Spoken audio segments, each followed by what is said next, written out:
Dans ce bol, il y a du riz. Et si je souhaite le manger, eh bien, il va falloir que je le cuisine. Et cela me fait penser à un proverbe chinois que j'aime beaucoup. Parler ne fait pas cuire le riz. En d'autres termes, il est important d'agir. Et la Bible est très explicite à ce sujet. Les instructions qui nous sont données dans l'Évangile nous ont été données pour être appliquées.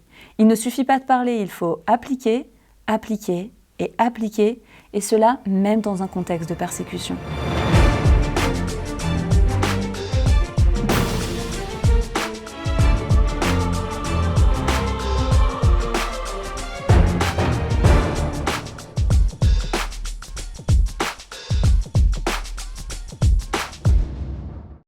Au Vietnam, les chrétiens ont l'habitude d'être persécutés. Ce pays fait partie de l'un des derniers pays communistes au monde et il est situé à la 20e place de l'index mondial de persécution des chrétiens. C'est dans ce contexte que le pasteur Tang a compris que pour partager l'évangile, il est très important de le vivre. Mais voilà, marcher à contre-courant, ce n'est vraiment pas facile. Je suis pasteur d'une église au Vietnam et quand on est chrétien au Vietnam, on nous reconnaît par notre style de vie, notre façon de parler et de nous comporter. À cause de cela, nous avons des problèmes avec nos familles, nos amis et nos voisins. L'une des difficultés que nous avions avant, c'est que notre église n'était pas pleinement reconnue par le gouvernement, alors nous n'avions pas de statut légal.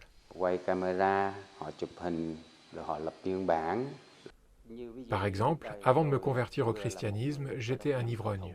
Je fumais, je disais aussi des gros mots et je haïssais les gens. Mais quand je suis devenu chrétien, ma vie a été changée.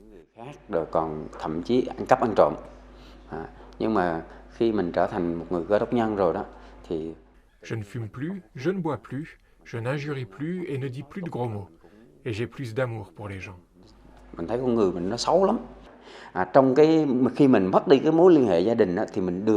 Quand je suis devenu chrétien, ma famille a coupé les relations avec moi. C'est parce que je ne pouvais plus me comporter avec eux comme par le passé, aller boire ensemble. C'est comme si nos liens de sang s'étaient estompés. Mais ils ne sont pas complètement rompus. Ainsi, quand je suis devenu chrétien, j'ai changé dans ma façon de vivre, de me comporter et de parler. Et quand vous êtes chrétien, vous voulez parler de l'évangile aux autres. Et quand vous annoncez l'évangile aux gens, ils peuvent vous haïr, vous frapper. Une fois, il y a même des gens qui m'ont volé ma moto.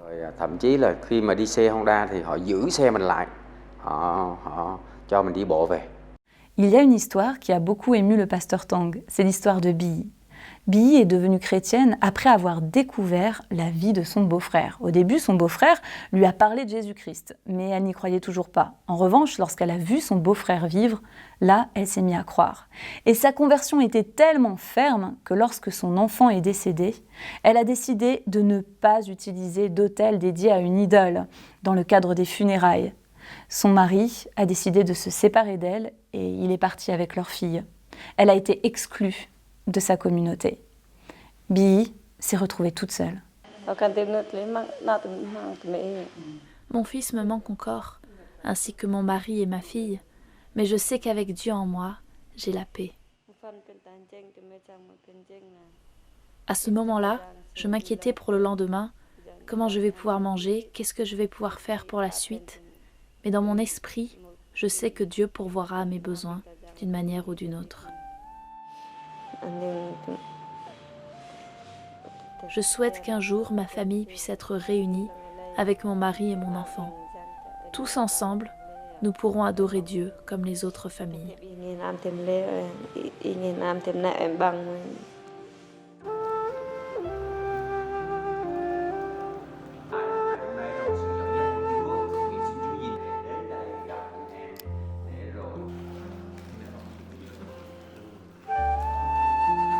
Le témoignage du pasteur Tang et de Bi nous rappelle l'importance d'incarner l'évangile. Voilà leur façon d'annoncer l'évangile au Vietnam, dans le 20e pays où les chrétiens sont le plus persécutés au monde. Ils incarnent ce qu'ils prêchent.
Si cette vidéo vous a interpellé, n'hésitez pas à la partager et à nous laisser un commentaire. Nous les lisons tous. Pour visionner d'autres chroniques plein cadre, vous pouvez cliquer sur la playlist qui s'affiche à l'écran. Vous pouvez également vous abonner à notre chaîne YouTube pour ne manquer aucune des nouvelles vidéos de Portes Ouvertes.